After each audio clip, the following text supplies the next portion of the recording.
Oi, gente. Eu resolvi fazer uma revisão, da eletrodinâmica, sabendo que essa aula já foi dada no sistema presencial, tá? Então, resolvi fazer um vídeo para a gente poder dar uma revisada também para quem perdeu a aula, quem faltou, devido ao trabalho. Então, vamos iniciar nossa aula aqui. Então, a gente começou a estudar eletrodinâmica, né? Na eletrodinâmica, estuda as cargas elétricas em movimento. Então, a parte da eletrodinâmica é muito importante para a gente que é técnico, ok? São conceitos importantíssimos. Ou seja, amigos, toda a nossa tecnologia que nós temos hoje, o mundo moderno que nós temos hoje, é graças à eletrodinâmica, devido a esse fenômeno das cargas elétricas em movimento. Ok? Aí eu coloquei uma imagem aqui, né? Uma hidrelétrica aqui, né? Que é a nossa principal fonte de energia elétrica, né? Principalmente aqui no Brasil. Ok? Vamos iniciar. O primeiro conceito importante é o conceito de corrente elétrica. O que é corrente elétrica? Lembrando, é um movimento ordenado, isto é, com direção em sentidos preferenciais de portadores de carga elétrica. Ou seja, toda vez que eu tiver um movimento, quando a palavra ordenado, é um movimento organizado. Quando eu vou ter um movimento organizado? Quando eu vou ter um movimento, eu vou ter direção em sentidos preferenciais de portadores de carga elétrica. Ok, gente? Olha aí. Na ilustração a seguir, a corrente elétrica é o movimento ordenado de elétrons ou de íons negativos. Então, quando eu tiver movimento de portadores de carga elétrica negativa, como nesse caso, que pode ser elétrons ou íons, observe que esse movimento, olha, é uma única direção em um único sentido. Aí eu vou ter uma corrente elétrica, ok? Quando for portador negativo, ou elétrons ou íons negativos. Nessa imagem aqui, nessa outra imagem, o meu portador de carga elétrica é positivo, ok? Que pode ser os íons positivos. Ou seja, agora a corrente elétrica é um movimento ordenado de íons positivos, ok? Então, para lembrar, portador de carga negativa, eu vou ter os elétrons ou os íons. Portador de cargas positivas, eu vou ter somente íons positivos.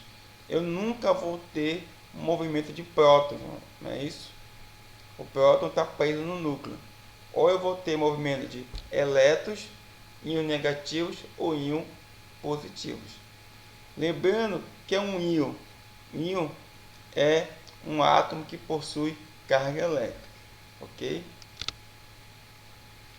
Causa da corrente elétrica, né? O que causa esse movimento ordenado? Considere duas placas metálicas, A e B. Tá aqui duas placas metálicas, A e B. Eletrizado de modo que o potencial de A, a placa A de A, que eu chamo de VA, seja aqui o maior de VB. Então eu vou ter a placa A, que vai ter o potencial VA, e a placa B, que vai ter o potencial BB. Então, essa é a conversão adotada. Ok? Aí, considerando que o potencial de A é maior do que o potencial de B. Ok? Então, aqui que eu tenho aqui uma diferença de potencial, né? Em seguida, vamos ligar A e B por meio de um fio também metálico. Com isso, os elétrons livres passam a se deslocar de B para A, ou seja, do potencial menor para o potencial maior. Assim, geramos uma corrente elétrica no fio. Amigos, eu tenho potencial A, que eu tenho cargas positivas em excesso, e aqui a placa B. Quando eu ligo um fio condutor, né, de um fio que faz uma ligação elétrica aqui, o que acontece? Esses elétrons aqui, excesso, são atraídos pela placa A, ok? Lembrando que esse fio é um bom condutor de eletricidade. Então, os elétrons vão ter facilidade de percorrer da placa B para a placa A, do menor potencial para o maior potencial. Ok? Aqui eu vou ter o que? Uma corrente elétrica, uma corrente de elétrons no fio. Por que os elétrons vão da placa A para a placa B? Porque eles são atraídos, não é isso? Lembra? Carga positiva e carga negativa se atraem. Então eu vou ter o movimento de elétrons de B para A. Ok? Assim podemos afirmar que a corrente elétrica é causada por uma diferença de potencial, uma DDP, ou tensão elétrica. Nós chamamos de tensão elétrica ou DDP, que seria essa diferença de potencial. Ou seja, o que causa uma corrente elétrica é necessariamente uma diferença de potencial que nós chamamos de tensão. Né? Lembra por que de potencial? Porque o potencial de A é maior do que de B, logo eles são diferentes. Né? Ok? Então, a primeira coisa, o que causa a corrente elétrica é uma diferença de potencial, é uma tensão. Uma coisa importante, à medida que sai elétron de B, o potencial de B vai crescendo. E à medida que chega o elétron em A, o potencial vai diminuindo. Simbolicamente, temos o esquema abaixo. O que acontece? Como a placa B vai perdendo elétrons, a tendência dela é ficar positiva. E positiva, maior potencial. Como a placa A, a tendência é ganhar elétrons, a tendência é ficar negativa. Então, se tende a ficar negativa, então o potencial tende a diminuir. Ok? Então, com o tempo, a placa B, o potencial vai aumentando e da placa A vai diminuindo. Ok?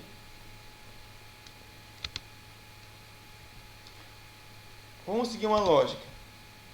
Se o potencial de A vai diminuindo, se o potencial de B vai aumentando, você concorda comigo que em certo momento eles vão se encontrar? Ou seja, que os potenciais vão ser iguais.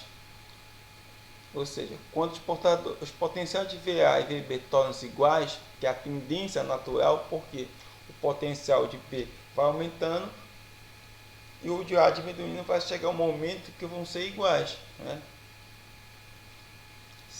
Quando os potenciais de A e VB tornam-se iguais, cessa o deslocamento de elétrons de B para A, cessando, portanto, a corrente elétrica através do fio.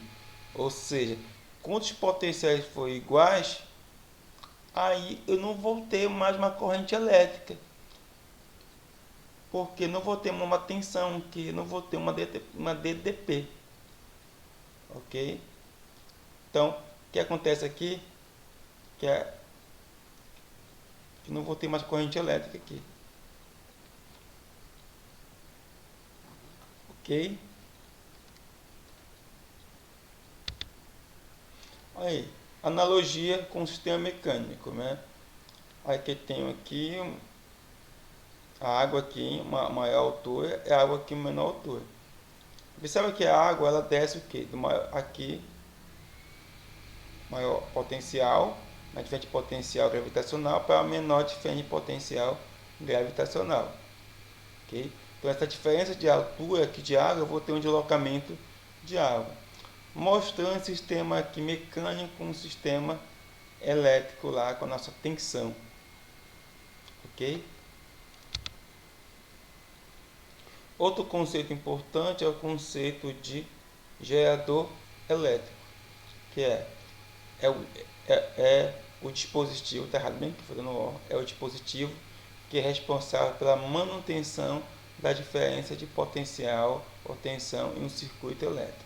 Então, o que mantém a diferença de potencial é o gerador.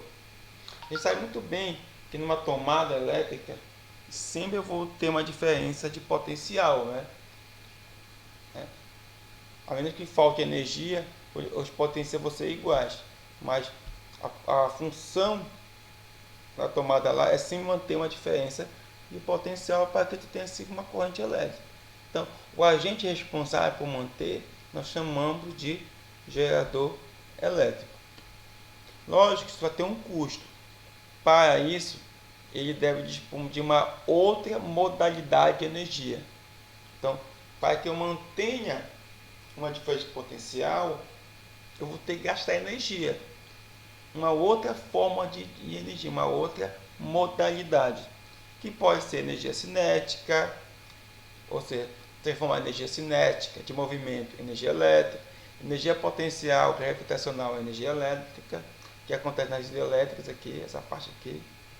A química, no caso da pilha, transforma energia em energia elétrica, em tensão. Solar, energia que vem da incidência do sol. Eólica, energia do vento, etc, etc. Ok?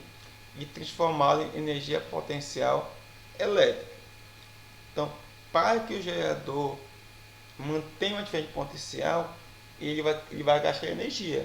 Ele vai tirar essa energia de uma outra forma, de uma outra modalidade, ok? Simbologia do gerador. Normalmente o gerador vem essa barra maior, que é simbolizando o polo positivo, e essa barra menor simbolizando o polo negativo, ok? Essa é a função do gerador, manter uma tensão elétrica. Aqui eu coloquei uma analogia, né? A gente viu agora que a tendência natural é que o potencial de A fique igual ao de B. Para que isso não aconteça, para que o potencial de A sempre seja maior do que B, o que vai acontecer? O gerador vai funcionar como um agente externo aqui, ó, vai pegar o elétrico que chega aqui e jogar com essa mãozinha aqui, ó, jogar para cá. Pegar o elétrico, jogar para cá. Com isso, eu vou sempre manter a minha diferença de potencial. Eu sempre vou ter minha corrente elétrica. Lógico, para que aconteça isso aqui, eu vou ter que gastar energia. E essa energia vem da onde? De uma outra modalidade. Energia cinética, potencial, eólica, etc, etc. Ok? Então, essa é a função do gerador. Aí fiz uma analogia aqui, né, mecânica aqui, analogia entre uma bomba d'água e um gerador. Olha aqui, a água desce devido à gravidade da maior altura para a menor altura, ok? Para que eu mantenha essa conversão aqui de energia cinética, energia potencial e energia cinética aqui na turbina, para que eu sempre tenha água, eu vou ter que ter de um motor, não é isso? Um motor que para jogar a água aqui para sempre manter essa queda d'água. Esse motor aqui seria a função do meu gerador aqui elétrico, ok? Observe que nessa casa a bomba estamos usando uma outra modalidade de energia, nesse caso aqui energia elétrica, para poder manter essa diferença de energia potencial gravitacional, ok? Aí coloquei essa imagem aqui, né, onde eu vou ter aqui a conversão de energia química em energia elétrica, no caso das pilhas e baterias. Aqui energia mecânica e energia elétrica, no caso do dínamo, ok? E aqui energia térmica e energia elétrica.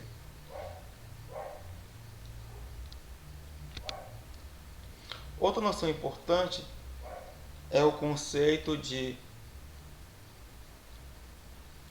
circuito aberto e circuito fechado, né? Quando eu vou ter um circuito aberto, normalmente uma chave aqui, olha, se eu vou ter um circuito aberto, eu não vou ter corrente elétrica. A corrente elétrica nula, ou seja, não há passagem de corrente elétrica. Okay? Circuito fechado, é quando a minha chave está fechada aqui, olha. Então, como a chave está fechada, então eu vou ter corrente elétrica aqui, olha. Ok? É importante esse conceito, nesse caso, a passagem de corrente elétrica. Quando não há passagem, meu circuito está aberto. Quando há passagem, meu circuito está fechado. Normalmente, na prática, a gente usa um sistema mecânico de abrir ou fechar. Ok? Sentido da corrente elétrica em um condutor. Lembrando das nossas aulas, vou ter basicamente dois sentidos, o sentido real e o sentido convencional. O real já está dizendo, o real é movimento ordenado de cargas negativas. Normalmente, num condutor, o que acontece? Eu vou ter movimento de cargas elétricas negativas. No convencional, eu vou ter movimento ordenado de cargas positivas. Lembrando que em um condutor, em um condutor metálico, nesse caso aqui, ó, eu não vou ter movimento de cargas positivas, eu vou ter o sentido real. Mas antigamente não se sabia, pensava-se que em um condutor eu tinha um movimento de cargas positivas. Okay? Então eles adotavam cargas positivas. Depois foi descobrir a existência do elétron, aí foi saber que na verdade quem está se movimentando são as cargas negativas. Mas por convenção, até hoje adota o sentido convencional, né? Então a gente vai adotar sempre o sentido convencional, né? Coloquei aqui, ó, é importante saber também que a expressão sentido da corrente sempre se refere ao sentido convencional, ou seja, movimento de cargas positivas, ok? Sempre vamos usar o sentido convencional, ok? Olha aí, intensidade da corrente elétrica é a medida da quantidade de carga, essa quantidade de carga eu chamo de ΔQ, que passa por unidade de tempo, ΔT, através de uma seção transversal S do condutor. É importantíssimo que a gente tenha essa noção de intensidade de corrente elétrica. Então, olha a equação aqui, ó. Eu tenho um condutor aqui, eu tenho essa parte rachorada aqui, nós chamamos a superfície S.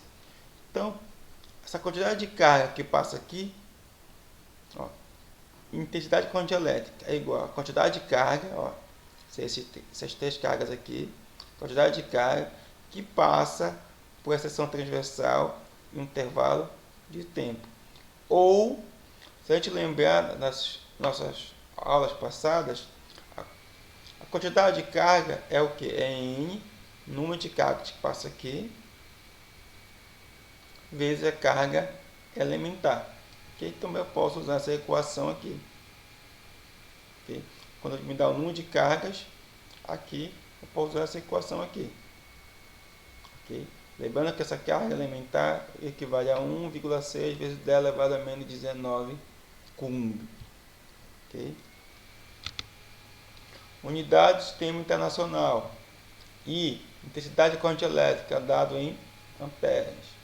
ΔQ, quantidade de carga, que é dado em coulomb, que eu vou representar pela letra C. ΔT, o intervalo de tempo em segundos, que eu vou representar pela letra S. Então, é muito comum, quando tu comprar qualquer aparelho eletroeletrônico, normalmente ele vem a intensidade da corrente, né? Então, é importante ter essa noção. Quantidade de carga que atravessa a seção transversal por intervalo de tempo.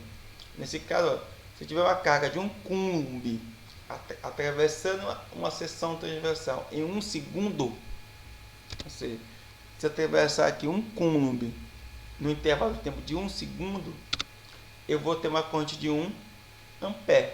Ou seja, uma corrente de 1 ampere significa passar 1 côulomb por segundo. Se eu tenho uma corrente de 2 ampere, eu vou ter o quê? Vai passar 2 côulomb em 1 segundo. E assim sucessivamente. Né? Esse ampere vem em homenagem aqui ao físico francês André Marie Ampère, okay? Que viveu nesse ano aqui, ó, faz tempo já. É muito comum, né, a gente usar os submúltiplos da unidade de medida de ampere, principalmente na eletrônica. Né? O miliampere, que equivale a 10 elevado a menos 3, o microampere, que equivale a 10 elevado a menos 6, o nanoampere, 10 elevado a menos 9, e o picoampere, 10 elevado a menos 12. Ok?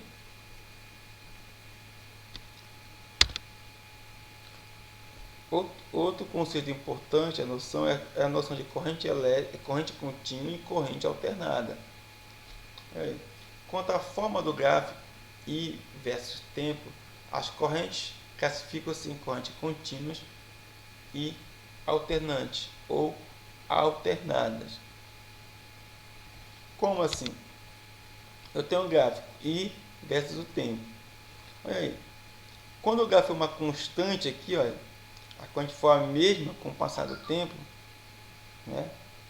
Isso tem a ver aqui com a corrente, nesse caso a minha corrente é contínua e constante. Ok? Aqui significa que, na verdade, contínua tem a ver com quando a corrente elétrica ela se move em apenas um sentido, em uma direção. Na verdade, apenas um sentido. Nesse caso, a corrente está se movendo da esquerda para a direita. Ou seja, com o passar do tempo, sempre vai se mover da esquerda para a direita. Contínua, constante, significa que ela tem apenas uma intensidade. Ou seja, a intensidade não fica aumentando, diminuindo. Se é a mesma intensidade, é a corrente se movendo sempre no mesmo sentido. Exemplo, corrente contínua. Uma pilha fornece uma corrente contínua. O celular, normalmente nos aparelhos, né, televisão, rádio, né, os aparelhos funcionam com corrente contínua, ok? Ou seja, a corrente elétrica se move em apenas um sentido, ok? Já a corrente alternada, alternante, né? Aqui vai acontecer o seguinte, o sentido vai sempre se inverter periodicamente, ou seja, em intervalo de tempos iguais. Nesse caso aqui, ó, a corrente vai ora para um sentido, ora para a direita, ora para a esquerda, ora para a direita, ora para a esquerda, ou seja, vai mudando o sentido periodicamente, ou seja, intervalo de tempos iguais. O gráfico aqui, ó, quando a gente vai no sentido, depois aqui ela muda de sentido, vai para um sentido e aqui, vai aqui muda de sentido.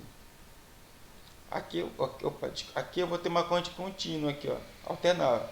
Olha para um sentido, ela é contínua, intervalo de tempo, mas aqui ela muda de sentido.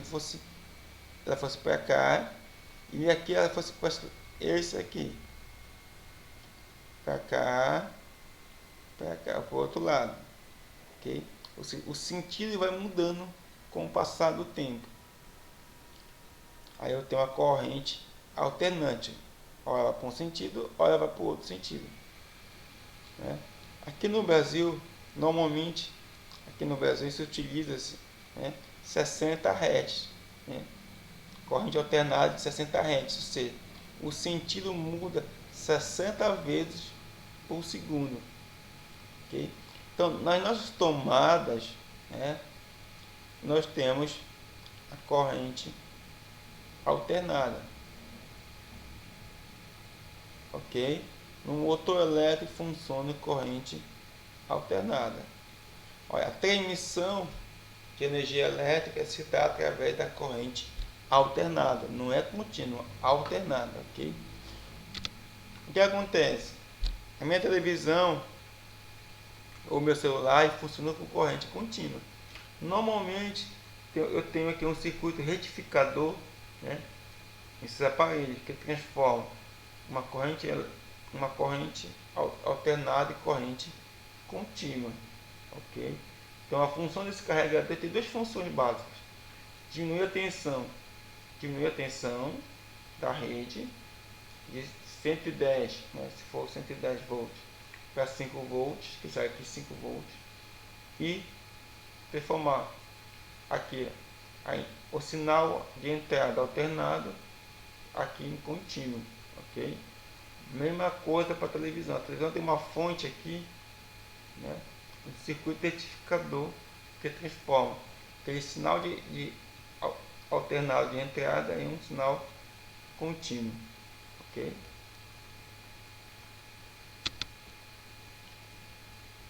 Outro conceito importante é o conceito de potência elétrica, que é o produto da tensão U pela intensidade da corrente. Então, potência elétrica, famoso PUI, é a tensão vezes a corrente, ok? Onde P é a potência elétrica dada em watt, representada pela letra W. U é a tensão no condutor, nos terminais do condutor, que vai dado em volt, eu vou representar pela letra V. E a intensidade da corrente elétrica dada em amperes. Ok? Aqui eu coloquei um exemplo de um chuveiro elétrico cuja tensão é 2.220 volts, a potência elétrica 5.400 watts. Esse 30 amperes é, na verdade, é a corrente máxima suportada quando eu vou colocar o disjuntor. Na verdade, que é a corrente do disjuntor que eu tenho que comprar, ok? Então, ele enfatiza muito a potência aqui, ó. Então, potência elétrica é o produto da tensão versus a corrente. Outro conceito importante é o conceito de energia elétrica, né? É o produto da potência elétrica P por um determinado intervalo de tempo. Então, como é que a CELPA te cobra, na verdade? É pela potência que tu está consumindo pelo intervalo de tempo, ok? Caso a CELPA no nosso estado. Onde E é a energia elétrica, né, que no sistema internacional é dado em Joule, que foi representado pela letra J. P é a potência elétrica dada em watt, ok? Delta T é o intervalo de tempo dado em segundos, que foi representado pela letra S. Mas usualmente se utiliza-se o quilowatt-hora, ou seja, quando a minha potência foi em quilowatt, o tempo em hora. As concessionárias de energia elétrica, elas cobram, né, tu paga de energia elétrica nessa unidade, em quilowatt-hora. Ok? Aqui eu coloquei quilowatt vale 1000 watt, dela vale a terceira, vezes uma hora tem 3.600 segundos, tá? Isso vai dar o que? 1 kWh equivale, esse J que está errado, tá? 1 kWh equivale a 3,6 vezes 10 elevado a 6, tá? Tchau. Essa unidade aqui é do sistema internacional, mas a CELPA não utiliza aqui, ela utiliza o quilowatt-hora, tá ok? Outro conceito importante é o conceito de resistência elétrica, que eu vou representar pela letra E. É a grandeza física que mede a oposição que todo condutor oferece à passagem de corrente elétrica. Então, eu vou representar essa resistência, a oposição, né, a razão entre tensão sobre corrente, ok? Todo condutor oferece uma certa oposição à passagem da corrente elétrica. Nós chamamos essa posição de resistência elétrica, onde eu represento pela letra R. Onde R é resistência elétrica, onde dado 1, tem esse símbolo aqui que é o ômega, a gente fala ômega. U é a tensão no condutor dado em volts, e a intensidade da corrente elétrica dado em amperes. Ok? Resistor é um componente elétrico cuja função principal é a oposição à passagem de corrente elétrica.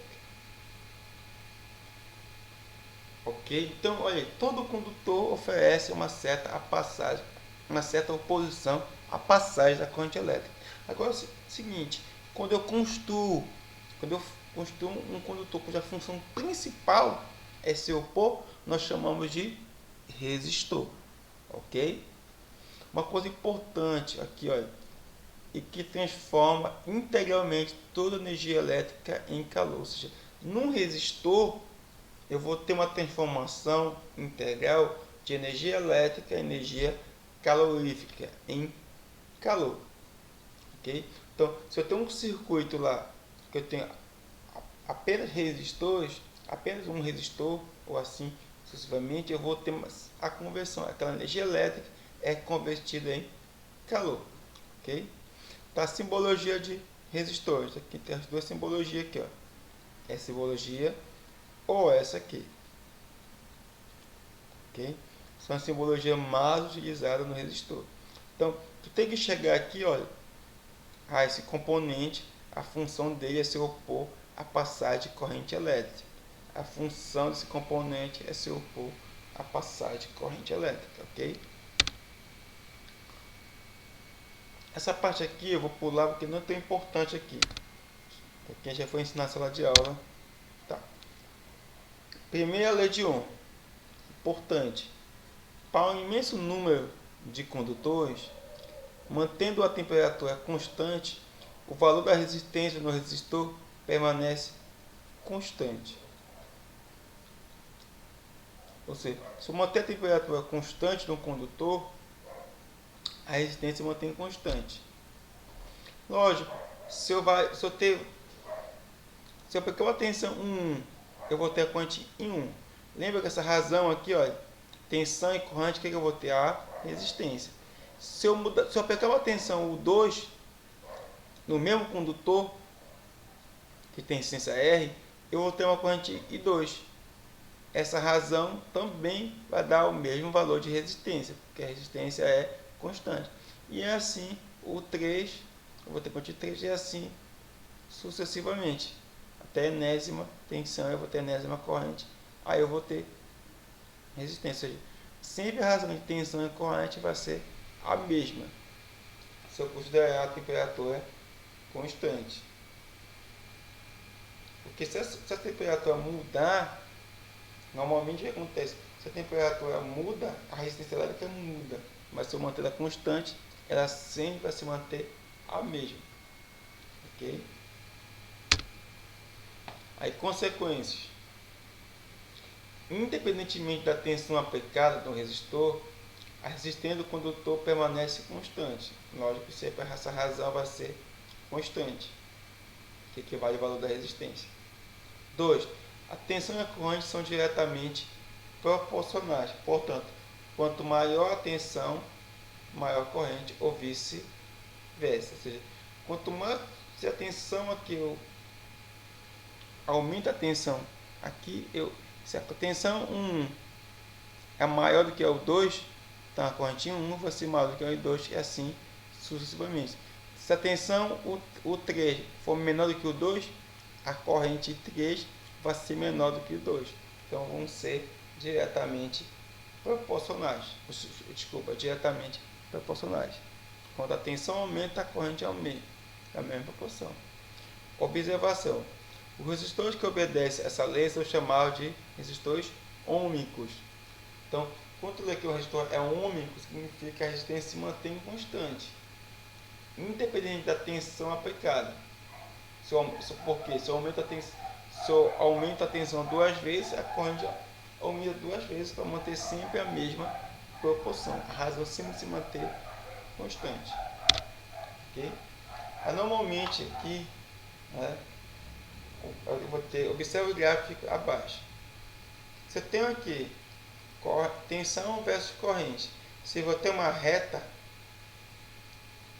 então se eu vou ter uma reta, significa que na matemática, quando tem uma reta, significa que essas duas grandezas são diretamente proporcionais. Se a tensão aumenta, a corrente aumenta. Ó. O 3 aumentou, a corrente de 3 também aumentou. Aí vai ter uma reta. Ou seja, a razão 1 e 1 é igual o 2 e 2, que é igual o 3 e 3, que é igual a R. Isso é 1.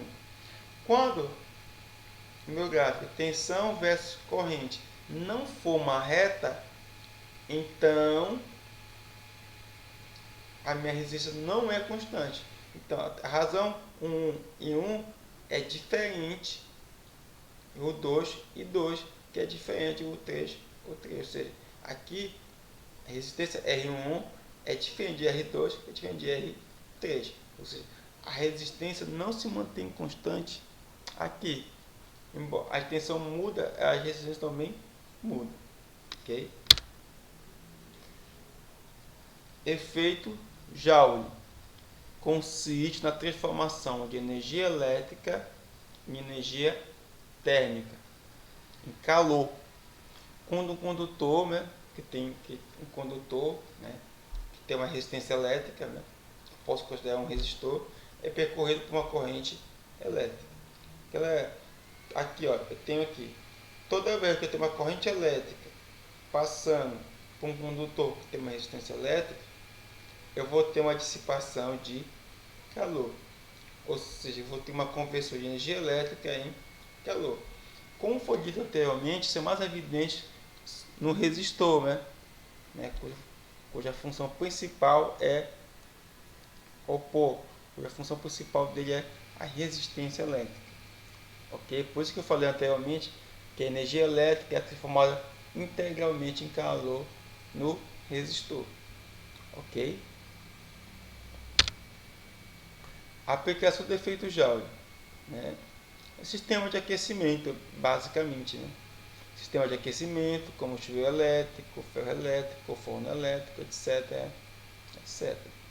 E o sistema de proteção em instalações elétricas, fusíveis e generadores, né? Aqui, ó, ferro elétrico, ebulidor, o chuveiro elétrico. Então aqui eu tenho a conversão de energia elétrica em calor. E sistema de proteção aqui, né? Eu tenho um fusível, né? Normalmente o fusível tem um condutor aqui de baixo ponto de fusão. Quando a corrente aumenta, normalmente ele é especificado uma corrente que suporta, né? Ou seja, aqui, se esse aqui for de 2 amperes, uma corrente de 2 amperes aqui, passou por esse condutor aqui, vai provocar uma fusão dele. Como ele vai aquecer, né, efeito Joule, ele tem uma certa resistência, vai fundir e vai abrir o circuito. Ok? Dado disjuntor não, é um sistema, na verdade, é termoelétrico. Né? É muito parecido. Aumenta a corrente, aumenta o aquecimento, vai ter todo um sistema mecânico que abre a chave, né? Abre a chave. Aí, qual a diferença? O fusível e o disjuntor. Que o fusível, uma vez alcançar a corrente máxima, ele abre, ele não pode ser mal utilizado. O disjuntor não, ele é reaproveitado, né? Então dá um curto-circuito, qualquer uma corrente maior que a nominal, aquele de 25. Maior que 25 ele abre, tu pode, né? Primeiro tem que ver o que aconteceu, depois tu pode religar de novo, sem problema.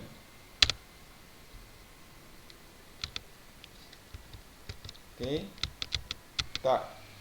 Aplicação de efeito Joule está aqui, né? Sistema de aquecimento, um aquecedor. E aqui eu vou ter um resistor aqui, ó. O pessoal chama erroneamente de resistência. Resistência é o fenômeno da oposição à passividade de corrente elétrica. Eu tenho um resistor aqui, tá? Okay. Então, um conceito importante é de potência dissipada no resistor. É potência elétrica transformada integralmente em calor que acontece em um circuito exclusivamente resistivo. Então, dependendo dessas equações, eu digo qual é a potência dissipada aqui, ó.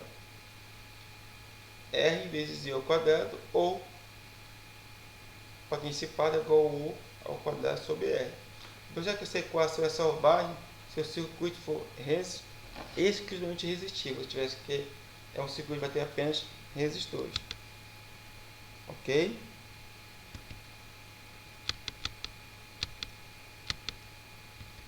Tal. Vamos parar nossa aula por aqui. Ok? Próxima aula eu vai comentar sobre a segunda lei de Ohm. Ok, gente? Até mais.